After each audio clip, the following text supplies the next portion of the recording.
देश की सरकार बल्कि देश के सभी राज्यों की अलग अलग फाइनेंशियल स्टेट को संभालने की जिम्मेदारी होती है, क्योंकि सारे राज्य मिलकर ही एक देश की जीडीपी का निर्माण करते हैं। और इसी प्रोसेस में जब किसी स्टेट को दिक्कत आती है तो वो केंद्र सरकार से कर्ज लेता है, जिसके न चुकाए जाने पर या लगातार कर्ज लेने से ये बढ़ता जाता है। इसी क्रम में वो राज्य कर्ज में डूबता चला जाता है। और इसी के साथ दोस्तों, आज हम आपको ऐसे ही कर्ज में डूबे 10 राज्यों के बारे में बताने जा रहे हैं। तो चलिए शुरू करते हैं इस वीडियो को और बने रहिए अंत तक। नंबर 1, पंजाब। पंजाब पूरे देश में सबसे ज्यादा धान पैदा करने के लिए जाना जाता है। पंजाब को देश का अन्न भंडार और रोटी की टोकरी भी कहा जाता है। देश के सबसे अमीर किसान भी पंजाब से ही हैं। फिर भी पंजाब सरकार देश की सबसे ज्यादा कर्ज में डूबने वाली सरकार में शामिल है। 5,77,829 करोड़ रुपए के आसपास जीडीपी रखने वाला पंजाब के पास 2,11,580 करोड़ रुपए का कर्ज है। पंजाब के पास 5 नदियों द्वारा सिंचित होने वाली उपजाऊ जमीन है। सड़कों से लेकर रेलवे, हाईवे, यातायात तक सब कुछ पंजाब में अवेलेबल है। पंजाब की इकोनॉमी विकास दर काफी अच्छी रही है। दोस्तों, पंजाब भारत का सबसे समृद्ध राज्य माना जाता है और 2005 के बाद से स्टेट का विकास मानो थम सा गया है। पंजाब पर कैपिटल इनकम 15,30,061 रुपए है, लेकिन इसके बावजूद भी पंजाब की सरकार देश में सबसे ज्यादा कर्ज में डूबने वाली सरकार है। नंबर 2, केरल। केरल भारत में 11वीं सबसे बड़ी इकोनॉमी है। केरल पर कैपिटल इनकम 2 लाख के आसपास है। तीनों ओर से समुद्र के घिरे होने के कारण केरल में कृषि के अवसर कम है, लेकिन मैन्युफैक्चरिंग फील्ड में केरल ने बहुत प्रोग्रेस किया है। आज 60% केरल के लोग इंडस्ट्रीज और मैन्युफैक्चरिंग में रोजगार पा रहे हैं। इसके अलावा मछली पालन भी केरल के मुख्य उद्योगों में से एक है। कोरोना महामारी के कारण दोस्तों, केरल का कर्ज भी काफी ज्यादा बढ़ गया है। पिछले कुछ समय के दौरान केरला की इकोनॉमिक पर अंकुश लगा हुआ नजर आ रहा है, जिसकी वजह से राज्य पर लगातार बढ़ता कर्ज भी है। केरल पर फिलहाल 3.73 लाख करोड़ रुपए का कर्ज है। वहीं इसकी जीडीपी जल्दी 10 लाख करोड़ के आंकड़े को पार करने वाली है। नंबर 3, उत्तर प्रदेश। उत्तर प्रदेश कर्ज में डूबी राज्यों की सूची में तीसरे स्थान पर है। उत्तर प्रदेश की इकोनॉमी भारत में 5वीं सबसे बड़ी इकोनॉमी है। पूरे देश में इस्तेमाल होने वाले अनाज का 20% अकेले उत्तर प्रदेश के किसान उगाते हैं और देश में सबसे ज्यादा जनसंख्या इस राज्य की है और इसकी पर कैपिटा इनकम बस 65,000 ही है। इस देश में कृषि के अलावा मिनरल्स से बड़ी मात्रा में उपलब्धि होती है। यूपी के मिर्जापुर के आसपास कोयले की खान है और साथ ही सिल्का, लाइमस्टोन, जिप्सम ऑक्साइड जैसे धातु भी यहाँ भरपूर मात्रा में पाए जाते हैं। राज्य में कई जगह थर्मल पावर प्लांट और हाइड्रो पावर प्लांट लगे हैं, लेकिन काफी ज्यादा जनसंख्या होने के कारण देश में बिजली की भारी कमी रहती है। उत्तर प्रदेश की जीडीपी 14.50 लाख करोड़ के आसपास है, लेकिन इस राज्य पर कर्ज भी बहुत ज्यादा है। हाल ही रिपोर्ट के मुताबिक उत्तर प्रदेश सरकार पर 6,11,000 करोड़ का कर्ज है। इतनी बड़ी संख्या में कर्ज चुकाना उत्तर प्रदेश के लिए बिल्कुल ही आसान नहीं है, लेकिन सरकार द्वारा राज्य में पर्यटक विभाग को तेजी से बढ़ावा दिया जा रहा है, जिससे इसकी अर्थव्यवस्था और मजबूत हो रही है। नंबर 4, आंध्र प्रदेश। आंध्र प्रदेश भारत के दक्षिणी पूर्व छोर पर स्थित एक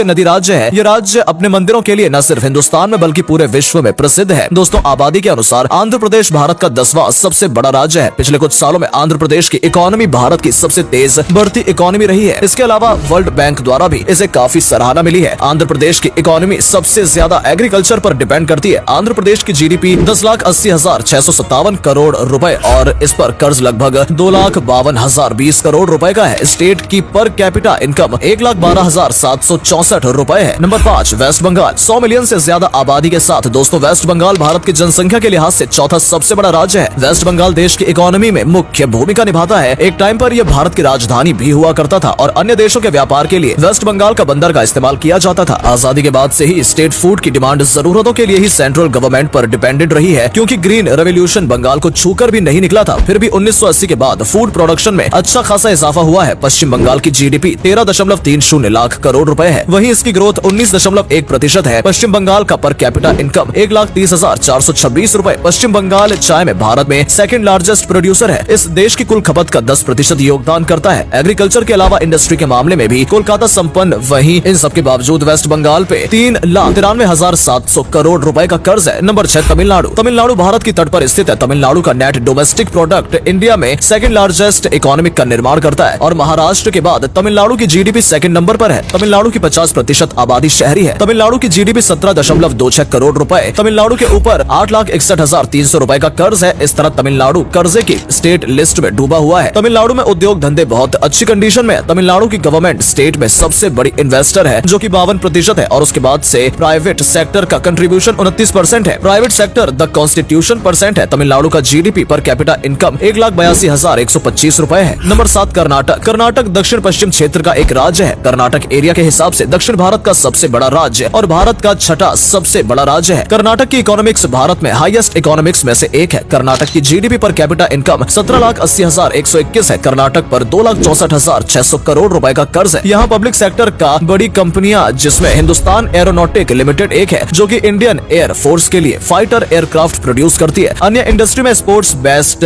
laboratory Bharat electronics limited, Hindustan machine tools है। यहीं पर भारत की स्पेस एजेंसी इसरो का हेडक्वार्टर बना हुआ है, जहां लगभग 20,000 लोगों का रोजगार प्राप्त है। इसके अलावा यहाँ पर बहुत ही नामी गिरामी कंपनियां फल फूल रही हैं। यहाँ की साक्षर दर 75% तक है। ये राज्य निवेश और निर्यात दोनों के मामले में भारत के प्रायुधिक क्षेत्र में आगे है। ये पश्चिम में अरब सागर से घिरा हुआ है। बेंगलोर को भारत की सिलिकॉन वैली भी कहा जाता है। नंबर 8 गुजरात। दोस्तों, गुजरात की विकास की गाथा आज पूरी दुनिया देख रही है। गुजरात भारत के पश्चिमी राज्य में से एक है। ये स्टेट इंडस्ट्री आधारित स्ट्रीट है। आजादी के बाद भारत में सबसे पहली सूती कपड़ा मिल सूरत में खोली गई थी। दोस्तों, आपको जानकर हैरानी होगी कि गुजरात भी कर्ज में डूबा हुआ है। गुजरात के ऊपर वर्तमान में 3 लाख करोड़ से ज्यादा का कर्ज है। गुजरात सर्विस सेक्टर में भी डेवलप स्टेट है, जहाँ पर काली मिट्टी पाई जाती है। इसकी वजह से यहाँ पर मूंगफली की खेती बहुत ज्यादा होती है। यहाँ पर 20% लोग एग्रीकल्चर इंडस्ट्री पर निर्भर हैं, तो वहीं पे 45% रेवेन्यू इंडस्ट्रीज के जरिए जनरेट हो रहा है। दूध उत्पादन के मामले में ये देश पूरे भारत में नंबर 1 पर आता है। वर्तमान में गुजरात की जीडीपी 17.01 लाख करोड़ रुपए है। नंबर 9 राजस्थान। अमूल्य धरोहर और ऐतिहासिक संस्कृति को संजोए ये देश कई मामलों में नंबर 1 पर है। राजस्थान मिनरल में समृद्ध देश है। एग्रीकल्चर, माइनिंग को टूरिज्म जैसे सेक्टर राजस्थान की अनामिका घर है। राजस्थान कई मामलों में भारत का नंबर 1 पर है। राजस्थान में सोना, चांदी, sandstone, limestone, marble rock for school, copper only night के एक खदान लंबी संख्या में है। राजस्थान भारत में अब रिक्वायरमेंट का सबसे बड़ा प्रोड्यूसर है। भारत में जितना नमक पैदा होता है उसका 10% हिस्सा राजस्थान से आता है। राजस्थान थार मरुस्थल, यहाँ नेचुरल गैस पेट्रोलियम की अपार संभावनाएं हैं। यहाँ सोलर एनर्जी कंज्यूम की जाती है। एग्रीकल्चर में गेहूं और बाजरा जैसी फसलें उगाई जाती हैं। राजस्थान की जीडीपी 29,124 करोड़ रुपए है। वहीं राजस्थान पर 3,13,460 करोड़ रुपए का कर्ज। राजस्थान का पर जीडीपी कैपिटल इनकम 1,16,855 रुपए है। यहाँ जीडीपी में 44% एग्रीकल्चर और 8% इंडस्ट्रियल सेक्टर का है और सर्विस सेक्टर 47% कंट्रीब्यूशन है। अगर आप असली भारत की सैर करना चाहते हैं तो एक बार राजस्थान की सैर जरूर करें। लेकिन दोस्तों, फिर भी राजस्थान सरकार पर 4,10,000 करोड़ का कर्ज भरा है। नंबर 10 तेलंगाना। दोस्तों, तेलंगाना को भारत का सबसे नया राज्य बनने का दर्जा प्राप्त है। 2014 में तेलंगाना राज्य का गठन हुआ था और अब से कम समय में तेलंगाना खुद को सबसे कर्ज वाले राज्यों की सूची में शामिल कर चुका है। तेलंगाना सरकार पर वर्तमान में 2.5 लाख करोड़ रुपए का कर्ज है। अगर बारिश अच्छी होती है तो किसानों को लाभ होता है और कम होती है तो किसानों को भारी नुकसान झेलना पड़ता है। यहाँ पर सबसे ज्यादा चावल की खेती की जाती है और कपास, गन्ना, आम और तंबाकू की पैदावार तेलंगाना में की जाती है। अच्छी बात है कि तेलंगाना में सर्विस सेक्टर और इंडस्ट्रियल सेक्टर तेजी से अपने पैर पसार रहा है। बहुत ही कम समय में तेलंगाना में टैक्स और इंडस्ट्री और टू मूवी और सॉफ्टवेयर इंडस्ट्री नेपाली है, जिसके राज्य के युवाओं को काफी फायदा भी मिला। 9.78 करोड़ HDP के साथ देश की अर्थव्यवस्था को मजबूत करने में तेलंगाना मुख्य भूमिका निभा रहा है।